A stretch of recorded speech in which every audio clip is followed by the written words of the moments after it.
अस्सलामुअलैकुम दोस्तों क्या आप जानते कि शाहरुख खान के पास इतना पैसा है कि अगर 100 लोग भी पैसे को गिनने बैठेंगे तो उनको 350 दिन लग जाएंगे। 790 करोड़ की आईपीएल टीम, लंदन, मुंबई और दुबई के महंगे तरीन घर हैं। ये सब चीजें हैं जो खान की दौलत का एक छोटा सा हिस्सा है। शाहरुख खान को किंग खान के कहने के पीछे दो मेन रीजन मौजूद है। सबसे पहली रीजन ये है कि वो बॉलीवुड के बेहतरीन अदाकार हैं और दूसरी वजह ये है कि शाहरुख खान दुनिया के सबसे अमीर तरीन अदाकार में शुमार होते हैं।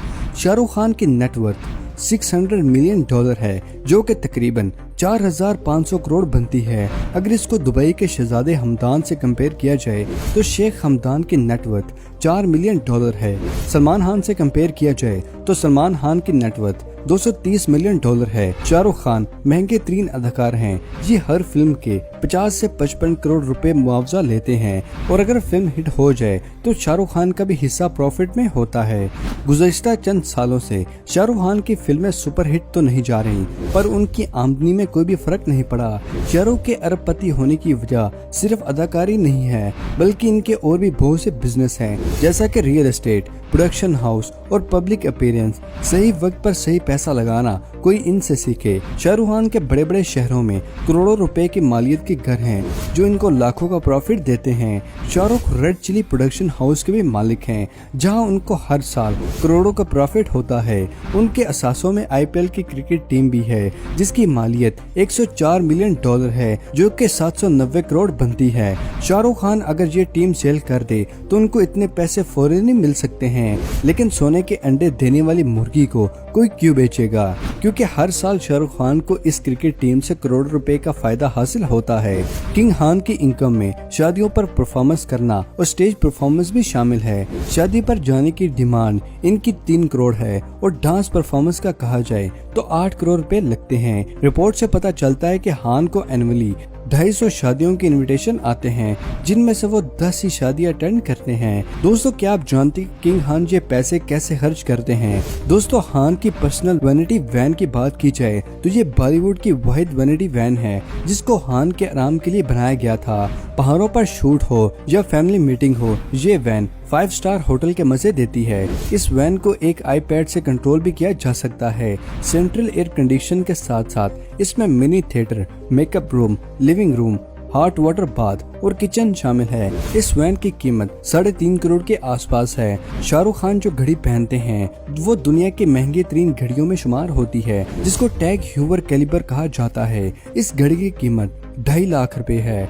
खान की पर्सनल कार कलेक्शन की बात की जाए तो ये एक्टर उन अदाकार में से हैं जिनके पास कॉन्टिनेंटल गाड़ियां मौजूद हैं। ये गाड़ी दुनिया की बेहतरीन लग्जरी गाड़ियों में शुमार होती है और खान इस कार में अपनी जरूरत के मुताबिक इसका इंटीरियर भी तब्दील करवाया जाता है। इस गाड़ी की कीमत 4 करोड़ रुपए के आसपास है और रोल्स रॉयस भी इनकी पर्सनल कार में शुमार होती है।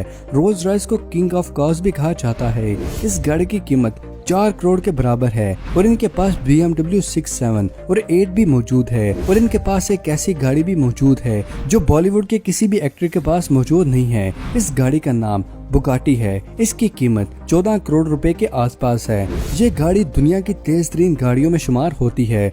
दोस्तों खान की रिहाइश की बात की जाए तो क्या ही कहने हैं इसके।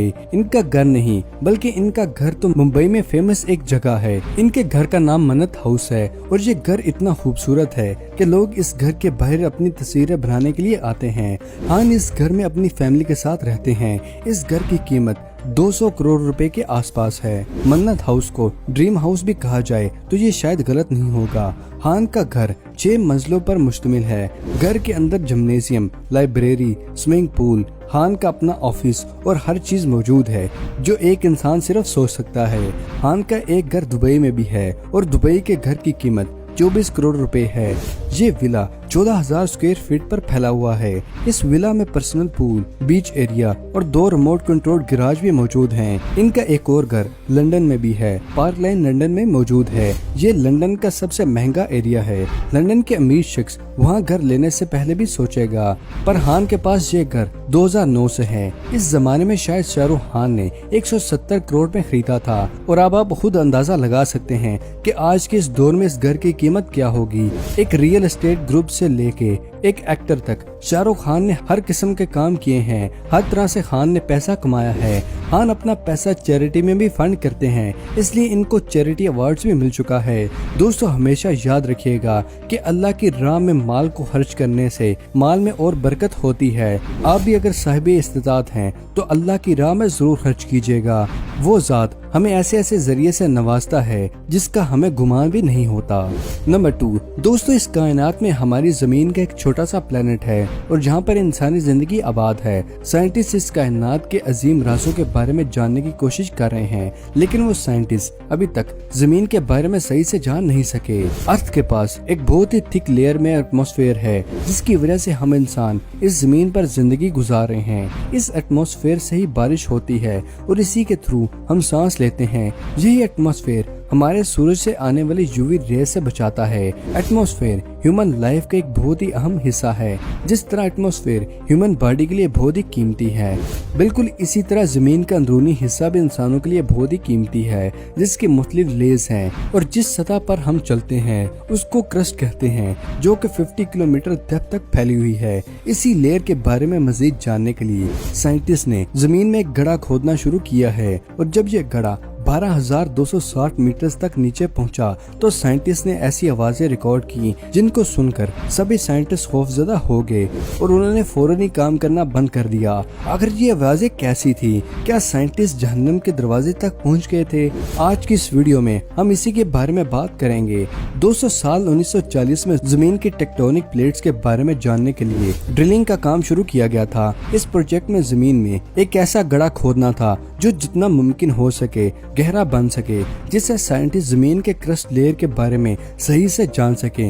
इसलिए 15,000 मीटर की गहराई का टारगेट रखा गया था और मई 1970 तक 12,260 मीटर तक का गड्ढा खोदा गया, जो कि इस दुनिया का सबसे बड़ा गड्ढा था, जिसको सुपर डीप गोल भी कहा जाता है। फिर 6 जून 1979 में उस गड्ढे में से कोई ऐसा मसला हुआ था जिससे वो होल टूट गया था। फिर 1983 में उसे दोबारा खोदा गया, लेकिन एक बार फिर किसी वजह से इस खुदाई का काम रोक दिया गया। लेकिन साल 2005 में इस होल को एक बार फिर खोदा गया, लेकिन फिर दोबारा इस होल को किसी वजह से बंद कर दिया गया।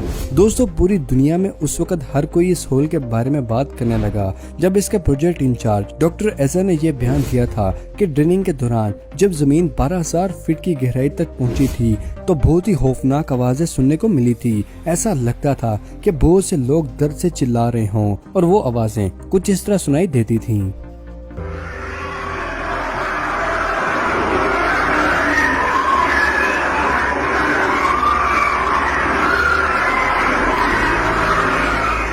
डॉक्टर ओजा ने यह बयान दिया था कि इन आवाजों को सुनने के बाद